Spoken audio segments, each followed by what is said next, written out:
I think that if you're a new breeder, that you're going to want to stick around for this video because I have 5 essential steps for your success. These brothers my guys, know that they fly, know that they ride or die. I keep boys by my side, CJ Ike, now I gotta roll with ice. These brothers my guys, know that they fly, know that they ride or die. I keep boys by my side, CJ Ike, now I gotta roll with ice. Hey, how's it going, everybody? This is Paul with Spheric Reptiles, and I breed ball pythons. Again, I breed ball pythons. So I want to breed other things, but when it comes to the success of breeding ball pythons, I think that a lot of people have did the footwork before, and what our channel is focused on is our growth. So if you look back at some of our early videos, you see where we didn't have as many snakes. And as we move along in this journey, I've been charting things down, writing things out, researching more things, changing my plans and doing all those things. And in the course of those 2 years, just 2 years, I think I have what would cause you to be successful.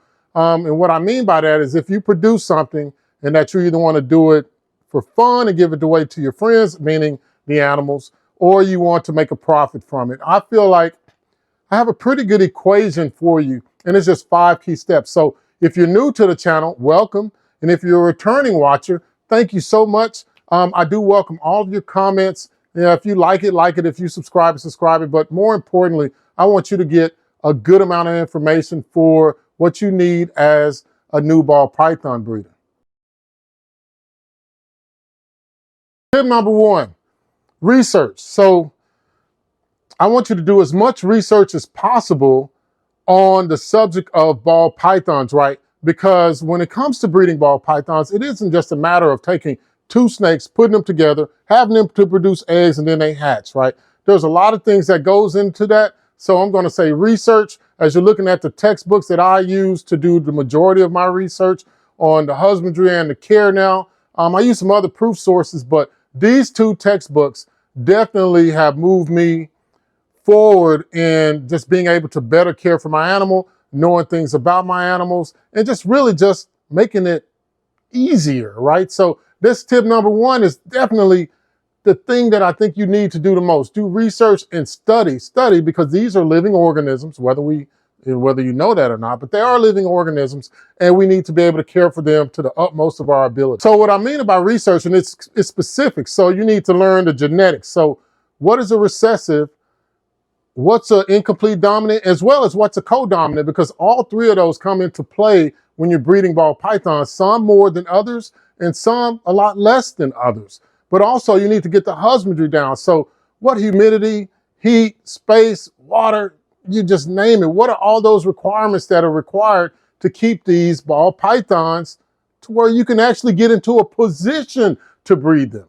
And lastly, you need to learn about breeding cycles. So for the male, like how much food do they need to get up to speed to produce the sperm that it would take, as well as for the female and how she actually develops those follicles, what those follicles look like, how are you going to determine when she's ready for pairing, how are you going to be able to determine if that male is ready to be paired up. I mean, there's a lot that goes into it, but more importantly, research. So the worst thing that you can do is to ignore this tip. Tip number 1, do your research, do your study, because at the end of the day, if you just get animals and think that you can just throw them together, you might be successful, but more than likely you will not, because there's some key steps in each one that prepares those animals for the breeding cycles or the sexual dancing, or, you know, whatever you got to do.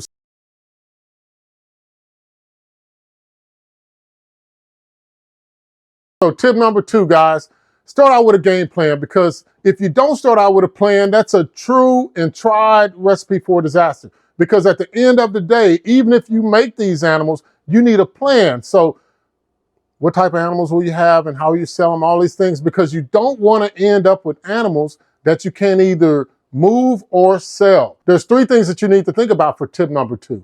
The first is, what projects will you pursue? So what projects do you see that are not already out there so much to where you can't just buy it, that you will want to create?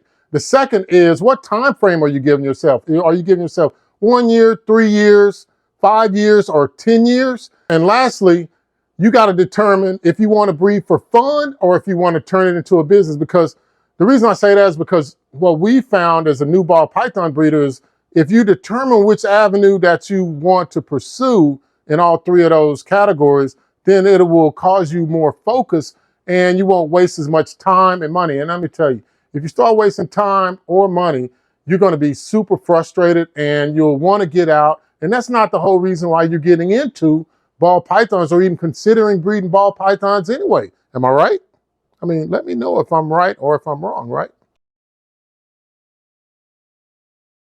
I came to this from talking to successful breeders, and I categorize successful as those that have been doing it more than 5 years full time, right? And one of the things that I asked them is if you just randomly buy snakes. I notice a lot of people just randomly buy snakes and then they say they want to breed. Well, it's kind of hard to do that when you have a hodgepodge of a lot of different things, but successful breeders plan what they're going to buy, right? So, and that's what makes them successful in pursuing their project. If that's what you're trying to do is to breed, then having that plan kind of sets you up for success. So again, what morphs will you have? What's your time frame, as well as are you doing this for fun or for a business? I think those are very good questions to ask yourself. Okay, now for tip three. For tip three, this one is near and dear to me because when we first started out, we got some bad advice and I followed it and it just caused us to be basically a year behind, right? So I feel like you should start with visual males, homozygous or whatever. So if they're incomplete dominant or recessive, and heterozygous females. If you start with one gene or one recessive to one, if you breed that visual to that het, you got a 50% chance per egg of getting that visual. All the other offsprings will be 100% het. That's very easy to do. So whatever you see is what you get. So if you get a visual, you got a visual. If you don't, you got a het. Now, if you breed a het to a het, you get a 25% chance per egg of getting that visual. Now, here's a tricky thing. So we're talking about increasing your output over time, right? Or in the shortest amount of time as you can. The babies from that het to the het pairing that are not visual. So 1 in 4 have a chance to be visual. So the other ones, 33% will be 100% normal. 66% will be 100% het. So you won't be able to tell the difference until you either A, breed them or you get them genetic tested. So that's why I say start with the least expensive option because males are cheap, with the visual male and a heterozygous female, and that way, if you whatever you see is what you get. If you get a visual, you got one again. If you get a het or not a visual, then you got 100% het, and you can always replay that, you know, with another visual male. A lot of people go with this, but I haven't got any kickback from it. And in fact, it has helped us to move further along. In fact, last year in 2024, we were able to produce 4 clutches with this mindset because males grow and reach sexual maturity a lot sooner than females and all this other stuff. But at the end of the day, that's tip number 3. For tip number 4, and I think this one is probably the most important one. I don't know which one is really the most important. Well, it's really important because you have to secure a stable feeding source for your animals, right? So if you don't secure that stable feeding source by either 1, breeding them, 2, a local pet supply place, or 3, buying in bulk, which is what we do, then if you're breeding your animals and they're getting at that size or they're developing follicles and all of a sudden you don't have the food, then what's going to happen with this development? It'll be all for naught. Nothing, right? All for nothing. So you don't want it to be all for nothing. So what I encourage you to do is to go out and find your secure feeding source before you even try to start doing anything else. So in actuality, you should probably start with all 5 of these steps. And that's why I said these are 5 steps for a new ball python breeder so that you can be successful because of this. Because we have never ran out of rodents, so we never have a hiccup. But if you were to ever get in a situation or you live in an area where it's very hard to find rodents, then that's going to be an issue for you. And we don't want that to be an issue, right? You should have other issues. There's so many issues, I can't even come up with just one. That's crazy. But yeah, secure your rodent supply. Okay, so for number 5, and this is for those that choose to not do it for fun but for a business, right? So you've invested in all these animals, you spent all this thousands and thousands of dollars because it's definitely not a cheap hobby. So how will you sell your animal? So my tip is to start that reputation early, guys. So a platform where people can actually see what you're doing, your growth along the way. They can ask you some questions and do all these other things. They can look at your channels, your Instagram, your YouTube, your Facebook, whatever you choose to do, your website, and they can see what you have. Then you should also look to go to a selling platform like Morph Market. Again, I'm not sponsored by Morph Market, but I think that they are the dominant king and they do things correctly for breeders.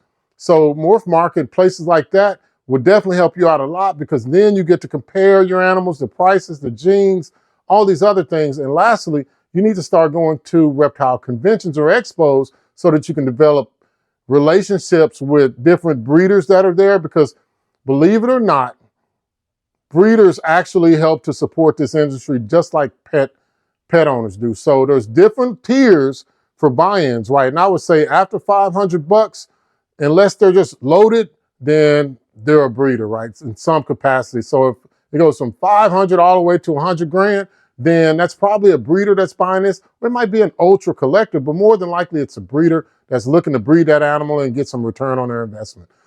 That is a secure plan for success if you're a new breeder. Now, hopefully I've kept this short enough so that you can actually put these things into motion.